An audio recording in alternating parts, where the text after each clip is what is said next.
He could fix any clock, except the one that stopped when she left. In Tiskeet, forgotten town, nestled between rolling hills and whispering woods, lived Elias, the clockmaker. His little shop was a symphony of ticks and tocks, a sanctuary where time itself seemed to bow to his will. Cuckoo clocks from the Black Forest, grandfathers from the halls of old manors, delicate pocket watches that once counted a lover's heartbeats, he could mend them all.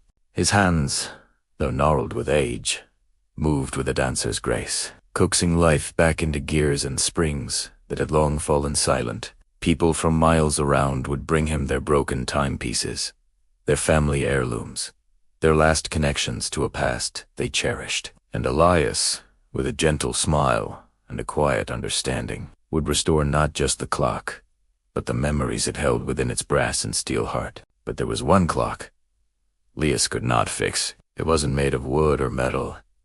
It had no hands, no face, no winding key. It was the clock inside his own chest, the one that had stopped dead the day Alara left. It was a spring morning, much like any other, with birdsong filling the air and the scent of cherry blossoms drifting through the open door of his shop. He was polishing the glass of a magnificent regulator clock when she told him she was leaving. Her words were soft, like the rustle of leaves, but they struck him with the force of a hammer blow. She spoke of dreams bigger than their small town, of a world she needed to see, of a life she needed to live for herself.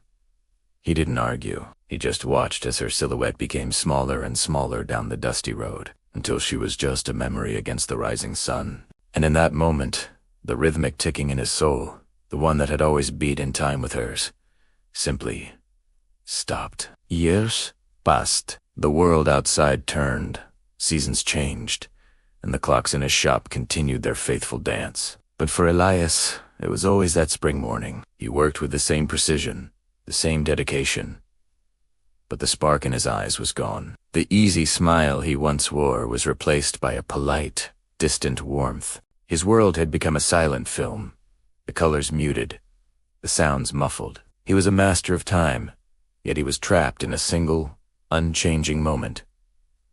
The townsfolk noticed, of course. They saw the sadness that clung to him like the fine dust on an old forgotten timepiece. They whispered about the clockmaker whose own heart was broken, a tragic irony that hung heavy in the air of his shop. He was surrounded by the constant, comforting pulse of time, yet he was utterly timeless, adrift in an ocean of yesterday. One blustery autumn afternoon, a young girl with eyes the color of the summer sky and hair like spun gold stepped into his shop.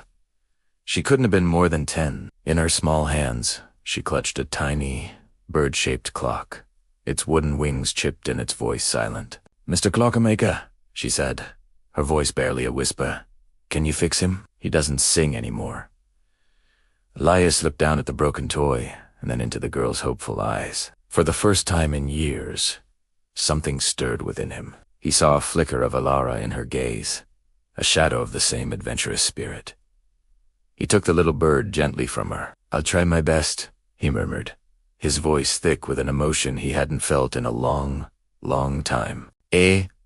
Set to work. The little bird clock was simple, almost crude in its construction.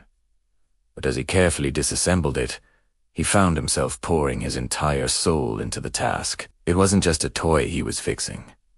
It was a piece of a child's joy. He replaced the tiny, broken spring with one he fashioned himself. He carefully repainted the chipped wings, matching the faded blue perfectly. He even polished the tiny brass bell in its throat until it gleamed. As he worked, the memories flooded back, not just of the pain of Alera's departure, but of the joy that came before. He remembered teaching her how to tell time on the big grandfather clock in the town square. He remembered the laughter they shared while building a snowman one winter, and the time they got lost in the woods, only to be guided home by the sound of the church bells. He was so lost in his work, in his memories, that he didn't notice the sun setting outside. When he finally finished, the little bird clock looked as good as new. With a delicate twist of a tiny key, he wound it up. A moment of silence, and then a series of clear, sweet notes filled the dusty air of the shop. A perfect, cheerful melody. The girl, who had been waiting patiently in a corner, gasped with delight. Her eyes lit up like stars, and a wide, Beaming smile spread across her face. She ran to him, throwing her arms around his legs in a tight hug. "Thank you.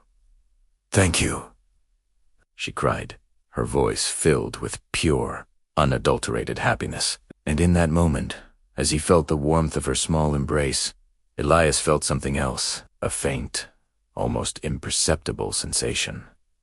A flutter, a tick. After the girl left, her happy footsteps echoing down the street, Elias stood alone in the quiet of his shop. The silence was different now. It wasn't empty or heavy. It was peaceful. He walked over to a dust-covered workbench in the back, a place he hadn't touched in years. Underneath a stained canvas cloth lay his final project, the one he had been working on for Alara before she left. It was a magnificent clock, designed to look like a blooming sunflower. Its petals, crafted from polished brass, each one meant to chime a different note to create a unique melody every hour. He had abandoned it, unable to look at it without feeling the crushing weight of his loss. He slowly pulled the cloth away. The brass was tarnished. The gears were still. It was beautiful, and it was broken. He picked up his tools. His hands, which had felt so heavy for so long, were now light and steady. He didn't know if Alara would ever come back. He didn't know if she would ever see this clock. It didn't matter anymore. He wasn't fixing it for her. He was fixing it for himself. He worked through the night, the only sounds being the gentle scraping of his tools and the soft whispers of the other clocks. With each gear he cleaned, with each spring he oiled, he felt a piece of himself clicking back into place. He was letting go of the frozen moment and embracing the flow of time once more. He was acknowledging the past, not as a prison, but as a part of his story. The pain was still there, a faint scar on his heart, but it no longer defined him. As the first rays of dawn painted the sky in shades of pink and gold, Elias put the final piece into place. He turned the key, and a soft worry filled the room. The brass petals trembled, and then, as the sun crested the horizon, the sunflower clock chimed. It wasn't a sad melody. It was a song of hope, of resilience, of a new day. A quiet smile touched Elias's lips, a real one this time. The clock in his shop was working, and somewhere deep inside his chest, he could hear it. Faintly at first, then stronger, clearer. A steady, rhythmic beat. Tick-tock. The clockmaker's heart had started again. Thanks for watching. If you enjoyed this story, please like, share, and subscribe for more.